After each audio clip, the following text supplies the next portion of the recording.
5,000 oo arday ayaa ku dhacday imtixaankii dowladda. Tiro ahaan marka la fiiriyo, tirada gashay 38,000. Hadday 5,000 ay dhacday waa iska normal. Haddana tiro ahaan ma yaro, 5,000 waa wax badan. Waxaan maqlayay ardayda kuwa dhacay qayb ka mid ah ayaa sun cabay ama isdilay. Arrin noocaas ah maqlayay. Marka arrintaas runtii waa arrin nasiib darro ah. Sababtu waxay tahay nafsada bini'aadamka iyo imtixaanka waxaa qiimo badan nafta bini'aadamka. wax loo dhigo ayaanba jirinba. Marka noloshana guusha iyo guuldarradu way isaaran yihiin, waxba kale ma jiraan. Adduunyadana waxaa jiro dad badan ee imtixaanada ku dhacay, noloshana horumar ka gaaray. Maanta markaa fiirino dadka adduunka ugu lacagta badan waqti xaadirkan, intooda badan waxay ku dhaceen imtixaanada iskuulka. Haddana waa billionaires hadda. Waxaa ka mid ah Bill Gates oo taqaanaan, oo sanado hore ka mid ahaa ninka kaalinta koowaad ku jiro dhanka lacagta ayaa ka mid ahaa. Waxaa ka mid ah Steve Jobs, ninka shirkadda Apple iska leh. waxaa ka mid ahaa midkaani fanaanka ah Jay-Z ay dhahaan, isaga xataa wuxuu ka mid ahaa kuwii ku dhacay imtixaanada. Michael Dell oo shirkadda Dell iska leh,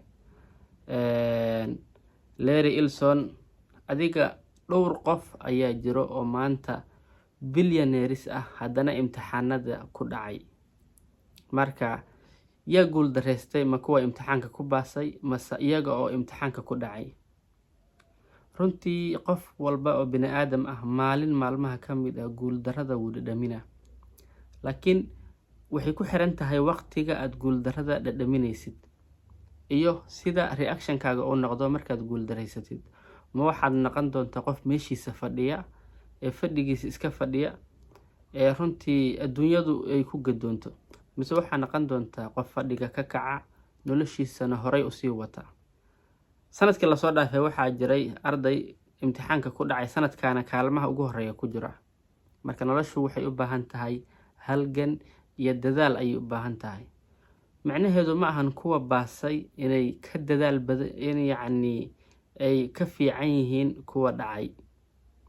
Waxaa macquula kuwa dhacay inay ka dadaal badan yihiin kuwa baasay, laakiin ay duruufo badan ay ku hareereysan yihiin ayaa macquul ah.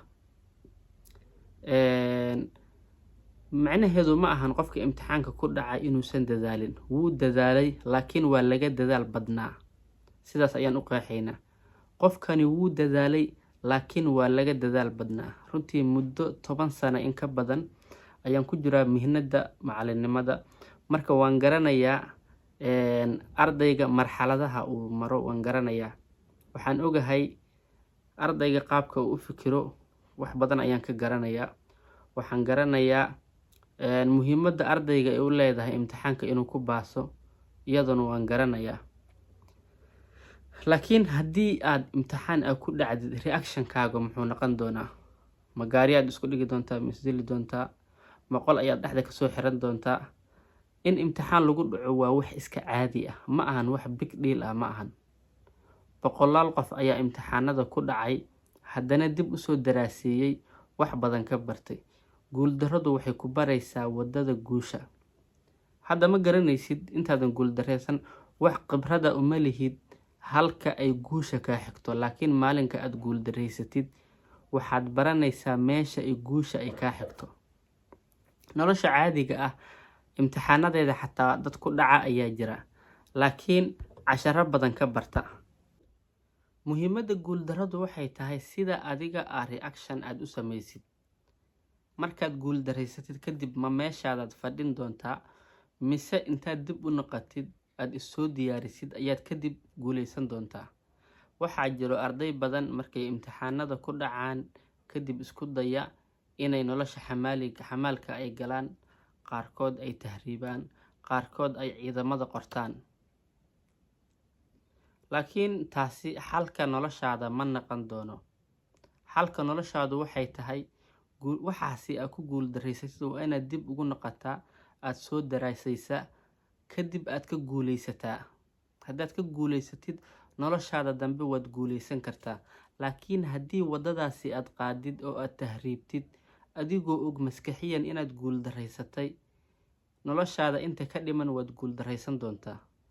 waxay kugu noqon doontaa in kugu taagan. weligaa waxaad ka sheekeyn doontaa maalin ayaan imtixaanka ku dhacay, kadib ayaan tahriibay, amaba nololo kale ayaan samaystay, ama waxyaabo kale ayaan galay. laakiin guuldarradu waxay ku fiican tahay inay ku barto wadada adiga aad ku guuleysan lahayd. intaas inaad isla fahanay ayaan rajaynaynaa.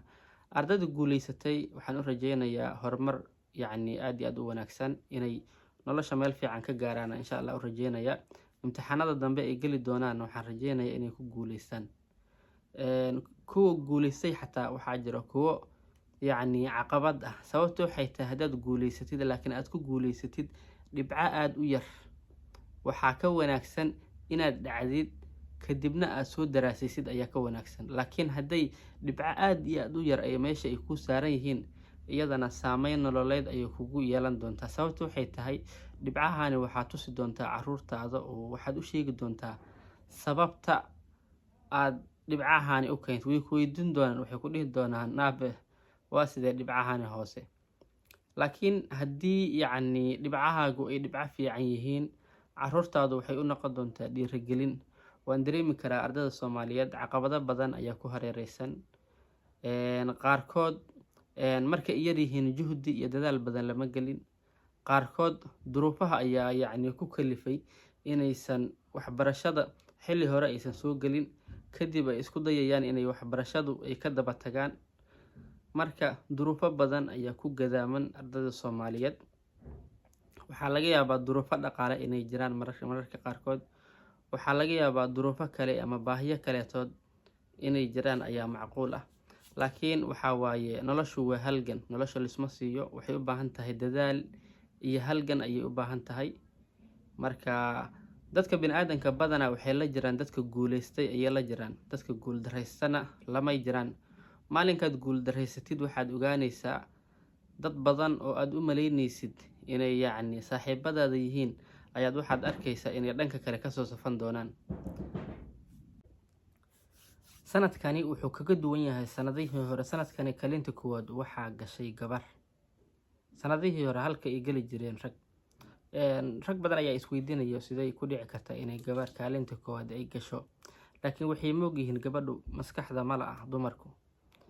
caadi ahaan marka la fiirsho nolosha qurbaha markii la joogo, dumarka ayaa kaalinta koowaad ah. walow ay ragga dhahaan mudnaanta waxaa la siiyaa marka qurbaha la tago dumarka, haddana dumarka ayaa kaalmaha ugu horeeya gala. dumarka ayaa PhD-da diyaariya, dumarka ayaa masteredka diyaariya. marka dumarka waa howlkar, sida aan aniga ku qeexayo. dumarku waa howlkar. sababtu waxay tahay anagu markaan ragga nahay howsha guriga waxba kama qabano. haddana iyadoo howsha guriga dhan qabatay ayay haddana intay iskuulka kula aado haddana wax diyaariso. markay xaafadda imaadana cuntadaada diyaariso, dharkaaga diyaariso. wax walba ayay ku wanaagsan yihiin dumarka. marka dumarku waa howlkaro. aadan ugu mahadcelinaa. aad ayaan ugu hambalyeynaa gabadha kaalinta koowaad gashay. waxaan leeyahay dadaalka meesha kasii wad. marka aad iyo aad aa u mahadsantihi. asalaamu calaykum.